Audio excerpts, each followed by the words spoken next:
Buenas tardes, mi nombre es Karen Pardo, pertenezco a la Fundación Universitaria del Área Andina, me encuentro en el programa de enfermería tercer semestre.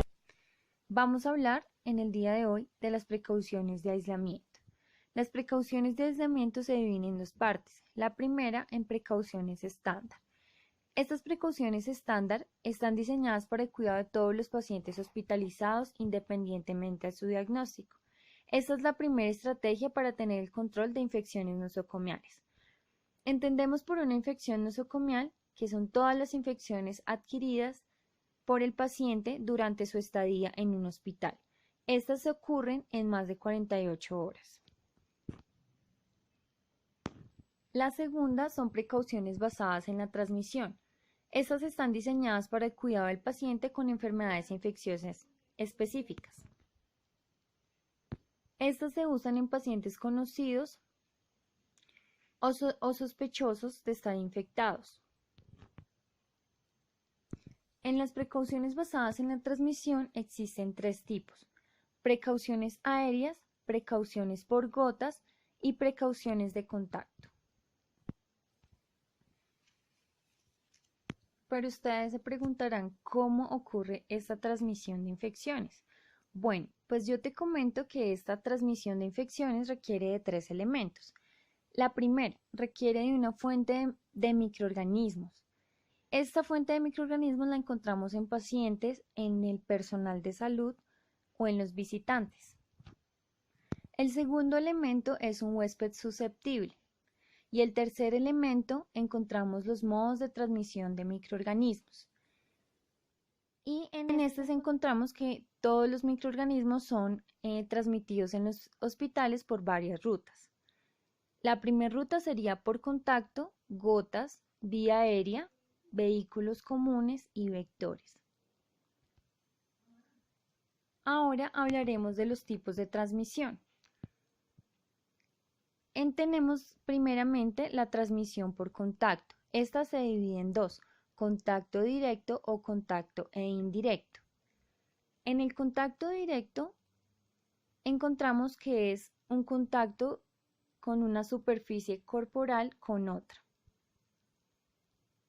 Y en contacto indirecto tenemos que es el contacto de un huésped susceptible con un objeto inanimado contaminado. Un ejemplo de esto son las gasas, agujas, manos contaminadas, guantes que no se cambiaron entre pacientes. Otro tipo de transmisión es la transmisión por gotas. Estas gotas son generadas por una persona que está infectada cuando habla, cuando estornuda, cuando tiene tos, o en la práctica de exámenes como la aspiración o la broncoscopia.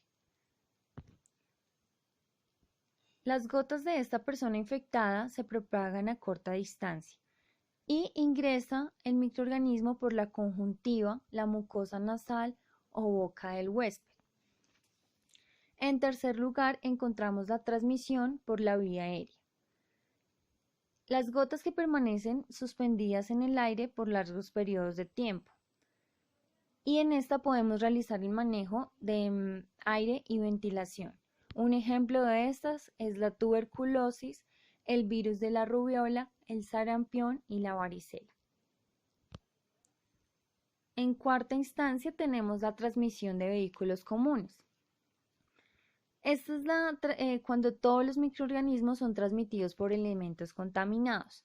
Tenemos la comida, el agua, los medicamentos, los dispositivos médicos.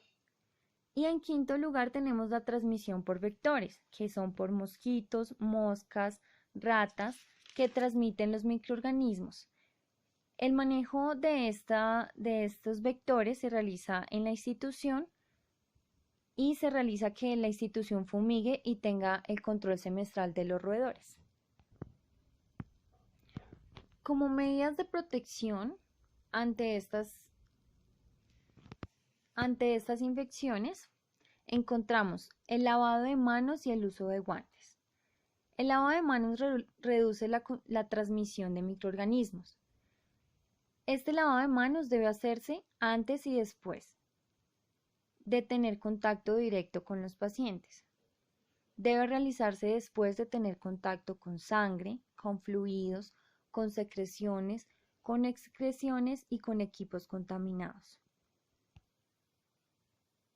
El uso de guantes, reduce el riesgo de transmisión de microorganismos y son un método de barrera ante los fluidos nombrados anteriormente. Quiero aclarar que el uso de guantes no reemplaza el lavado de las manos y no cambiarse los guantes es un riesgo en el control de infecciones. Es muy importante que cada vez que tengamos contacto con cada paciente, retiremos los guantes y procedamos al lavado de manos. Como otra medida tenemos la ubicación de los pacientes. La ubicación de los pacientes, cada paciente debe tener una habitación privada y esto evita la propagación y la transmisión de infecciones pues a los otros pacientes.